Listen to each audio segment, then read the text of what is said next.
Hello buddies, we are here with yet another video on Student to Entrepreneurship Life. I am here with Mr. Shubham Charan. We are here to ask a lot of questions with Shubham on the journey from a student to an entrepreneur. तो चलिए शुरू करते हैं। सबसे पहला सवाल तो यही है मेरे लिए कि आपको गट्स कैसे आए हम एक एंटरप्रेन्योर बनने का या एक अपना खुद का कंपनी खोलने का, वो भी एट दैट यंग एज। मुझे कॉलेज में शुरू से ही मतलब जब से मैं कॉलेज गया था मुझे एक ड्रीम था कि मुझे कुछ बड़ा करना है। मैं सोच के ही चल रहा था एंड जब मैं फर्स्ट ईयर अपना कंप्लीट किया उसके बाद ड्रीम्स बड़े होने लगे। मैं इंडस्ट्री में इंटरेस्ट लेने लगा कि स्टार्टअप क्या होता है नहीं होता है, और during that time frame startup industry boom भी कर रही थी। तो गट्स लाने के लिए एक इनर स्ट्रेंथ जो मेरे में था वो डेवलप हो रहा था स्लोली।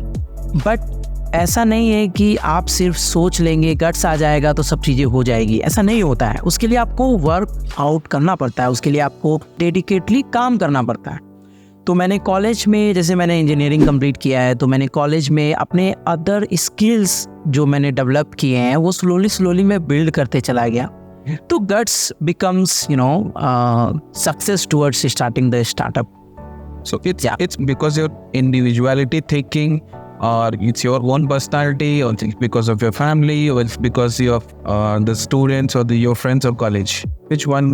So मैं बोल सकता हूँ मैंने अपने फैमिली में यही देखा है कि सब लोग शुरू से छोटे छोटे बिजनेस जो भी रिटेल शॉप वगैरह सब कर रहे थे, तो वहाँ पे मैंने ये चीज़ देखा कि जॉब करके तो सब कुछ नहीं हो पाएगा। जॉब अपने जगह पे सही है एंड बिजनेस अपने जगह पे सही है, लेकिन बहुत ही सिंपल टर्म में मैं समझाना चाहता हूँ कि एक तो इंडिविजुअलिटी थी, अंदर से एक इनर आ रहा था, मतलब आवाज़ आ रहा था ऐसा कि मुझे कुछ बड़ा करना है एंड फिर पैरेलली मेरे फैमिली बैकग्राउंड वगैरह भी छोटे मोटे बिजनेस करते थे। और दो इकोसिस्टम जो मैंने कॉलेज में देखा, सब लोग एक चीज़ के पीछे भाग रहे थे जो कि job. Nobody was talking about the startup. तो वहाँ से मैंने ये चीज़ें डेवलप किया या पूरा एज ए कम्युनिटी। हाँ, रोल नहीं था, मीन्स कॉलेज एंड स्टूडेंट उतना बड़ा रोल नहीं था। Individuality was we understand. मेरा नेक्स्ट सवाल है कि व्हाई बिजनेस, जॉब क्यों नहीं? देखिए हम इंडिया में, मेरा ऐसा ख्याल है कि हम इतना पढ़ाई लिखाई करते हैं, 12th तक पढ़ने का प्रेशर रहता है, देन कॉलेज में पढ़ने का प्रेशर रहता है, सो दैट वी अर्न। मैं इतना पढ़ाई इसीलिए कर रहा हूँ कि मुझे टेंशन ही नहीं चाहिए। मैं इतना पढ़ लिख के भी अगर बिजनेस करके मुझे टेंशन ही लेना है तो मेरा पढ़ाई लिखाई तो वेस्ट हो गया। नॉट वेस्ट हो गया, इतना मैंने पढ़ाई इसलिए ताकि मैं जॉब करूँ, stable income. But why you went against the odds? तो इसका आंसर मैं बहुत सिंपल टर्म में बताऊंगा।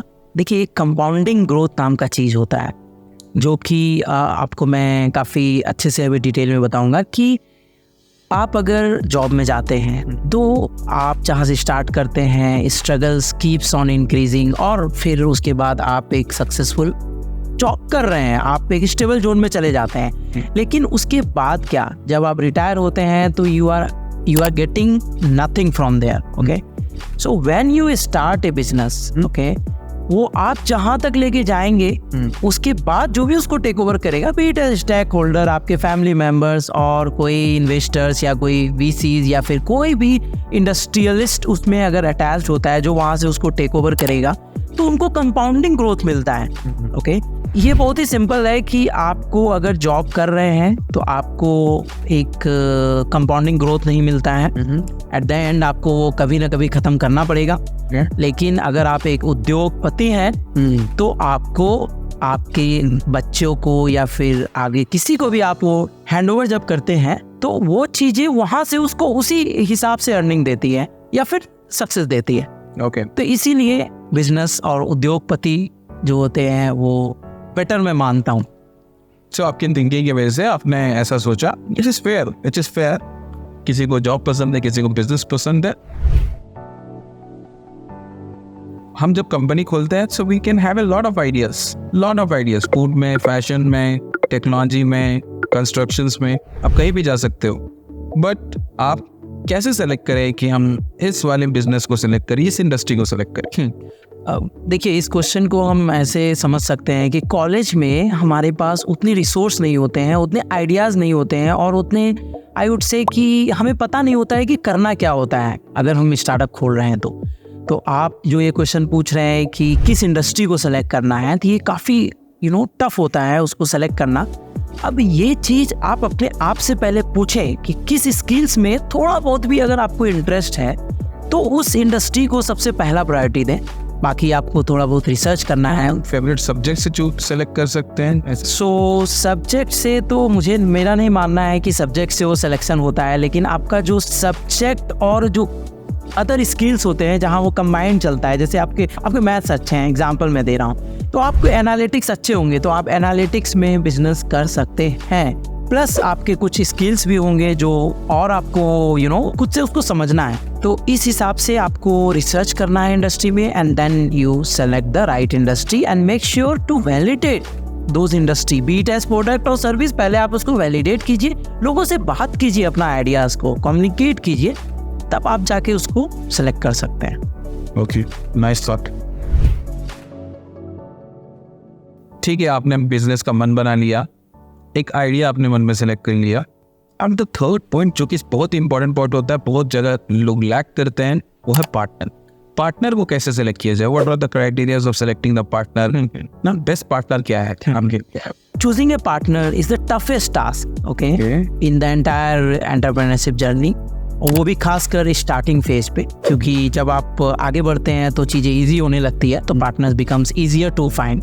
अब आपको पार्टनर बनाना है, मान लीजिए आप कॉलेज में हैं, तो पार्टनर आपको चुनना है। सबसे पहली बात, आपको एक आइडियोलॉजी को कन्वेंस कराना है अपने सराउंडिंग में, चाहे वो जो भी हो, अपने फ्रेंड्स हो या फिर रिलेटिव्स हो या दूर के फैमिलीज मेम्बर हो। अब उसमें से आपको पिक उनको करना है जो आपके स्किल्स से हटके हो।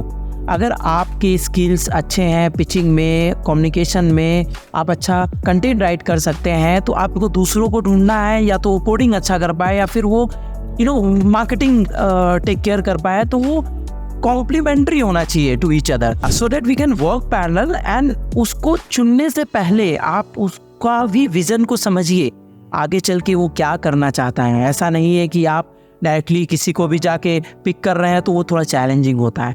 टाइम दीजिए, अंडरस्टैंडिंग बनाइए, क्या उसका माइंडसेट आपके माइंडसेट से मैच कर रहा है towards your startup vision. Not about the skills, complementary नहीं हो, मतलब कॉम्प्लीमेंट्री होना है, तो स्किल्स सबसे मायने रखते हैं, उससे ही आपको सेलेक्ट करना है, तभी आप एक अच्छे पार्टनर चुन पाएंगे। मेरा नेक्स्ट क्वेश्चन आपके लिए ये है, जो कि बहुत लोगों का सवाल होगा, ये तो बहुत ही ज़्यादा इंपॉर्टेंट क्वेश्चन है। सो अगर कोई एक आम आदमी है जिसने अभी तक जॉब के बारे में नहीं सोचा, वो ख्याल करता है कि मुझे बिजनेस करना है, लेकिन एक ही चीज़ उसको सबसे पहले रोकती है, वो है फंड्स। अरे मेरे पास तो इतना पैसा है नहीं, मेरे बाप के पास इतना पैसा है नहीं, मैं तो गरीब का बच्चा हूँ, या मैं मिडिल क्लास हूँ, वॉट ऐसे ख्यालात आते हैं। तो पीपल ज्वाइनिंग से पहले ही या सोचने से पहले ही गिव अप कर देते हैं ये पॉइंट पे कि मेरे पास तो पैसा ही नहीं है। तो हम फंड्स को लेके आगे कैसे बढ़े? सो इसका आंसर मैं बहुत सिंपल टर्म में समझाना चाहता हूँ कि funds is requirement of any startup launch करने से पहले, लेकिन नेसेसिटी नहीं है। ठीक है, इस चीज़ को आप माइंडसेट में घुसा लीजिए अच्छे से कि पैसे के बिना तो आप कुछ कर नहीं पाएंगे, ऑफ कोर्स है, लेकिन आपको ड्राइव अगर करना है, स्टार्टअप का आइडिया आ गया, अब आप उसको चलाना है, तो जो आपके जो बेसिक जो चीज़ें होती है ना, पहले उसको बिल्ड करके आगे बढ़िए। तो ये जो पैसे का जो हर्डल है ना, वो धीरे धीरे कम होता चला जाएगा। जैसे एग्जांपल ले लीजिए, कॉलेज में कुछ आपको आइडिया आ रहा है कि मुझे आईटी कंपनी खोलना है, एग्जांपल ले लीजिए, तो आप कॉलेज में ही प्रोजेक्ट डिलीवरी कीजिए, कस्टमर का कुछ अर्निंग कीजिए, उस पैसे को वापस से स्टार्टअप में लगाइए, ब्रांडिंग कीजिए, मार्केटिंग कीजिए। कॉलेज से निकलते निकलते आप थोड़ा बहुत अगर अर्निंग करने लगेंगे, तो आपका जो कंफर्ट जोन होने वाला है, जहाँ की आप जॉब करने वाले हैं, तो उसमें आपका कंफर्ट जोन घुसने ही वाला है, उतना तो आपको अर्निंग हो जाना चाहिए कॉलेज से निकलते निकलते, ताकि आप जॉब को तो कभी सोचेंगे ही नहीं। ठीक है, तो ये मेरा एडवाइस है कि आप कुछ ऐसा कीजिए कॉलेज में जिससे कि अर्निंग थोड़ा बहुत आपके ही स्टार्टअप के कोर डोमेन से थोड़ा बहुत अर्निंग स्टार्ट हो जाए। हर आइडियाज़ में, जैसे एग्जांपल ले लीजिए, आप कोई हार्डवेयर में आप स्टार्टअप करना चाहते हैं, ठीक है, जो कि जनरली बहुत कम लोग सोचते हैं हार्डवेयर में। अगर हार्डवेयर में करना है तो उसका प्रोटोटाइप बनाइए, उसका आइडिया को आप सेल कीजिए मार्केट में, या फिर उसके कॉपीराइट्स को सेल कीजिए या उसके कॉपीज को सेल कीजिए जो भी आपके हार्डवेयर में रिक्वायरमेंट होते हैं, राइट। तो उससे क्या होता है ना, जो ये फंडिंग का जो ओवरहेड जो लोग सोचते हैं कि ये काफ़ी टफ है, पैसा ही नहीं है तो करेंगे कैसे, ये धीरे धीरे मिनिमाइज होने लगता है। तो आपको इन टोटलिटी थोड़ा बहुत अर्निंग स्टार्ट। अगर मैं कॉलेज में ये सब नहीं कर पाया by any chance, because of academic pressure, because of other family issues और फाइनेंशियल इश्यूज और व्हाटएवर इश्यूज, तो मैं ये सब प्रोजेक्ट्स डिलीवर नहीं कर पाया, या मेरा क्या चांस है और फ्यूचर में मैं और आगे देखिए चांसेस है, लेकिन time is the game. Okay, अगर आप वहाँ पे लूज़ करेंगे कॉलेज में टाइम, जो आप कर सकते हैं, जो कि मैं पहले भी वीडियो में बात कर चुका हूँ कि पैरेलली आप एक स्मॉल स्टार्टअप सक्सेसफुली रन कर सकते हैं ड्यूरिंग कॉलेज डेज। तो आपको इस ड्यूरेशन में सक्सेस के चांसेस हैं आगे भी चल के, जब आप जॉब में जाएंगे, कॉर्पोरेट लाइफ में जब आप एक्सपीरियंस लेंगे तो उसके अकॉर्डिंग आप करेंगे। लेकिन ये जो समय है ना वो चला जाएगा, 4 साल 5 साल 10 साल बाद आप जो करेंगे वो समय चला जाएगा। तो ये जो टाइम है वो आप अगर अभी से बिल्डिंग करने में, स्टार्टअप बिल्डिंग में अगर लगाते हैं तो it will definitely gives you benefits in the after 10 year more than the what you will achieve after 10 years starting from the job. Means you need to say start early miss करोगे तो future में भी है, correct, but then you mean that time yes, कर सकोगे जो पहले दूसरा कर सकते हैं। सो गाइस, ये हम अभी हमारे सवाल खत्म होते हैं। होप करते हैं कि आपको इस पॉडकास्ट से बहुत चीज सीखने के लिए मिला होगा। अगर आप भी अपना एंटरप्रेन्योरशिप जर्नी शुरू करना चाहते हैं तो हमें कमेंट करके बताएं कि आप किस टॉपिक को चुनेंगे।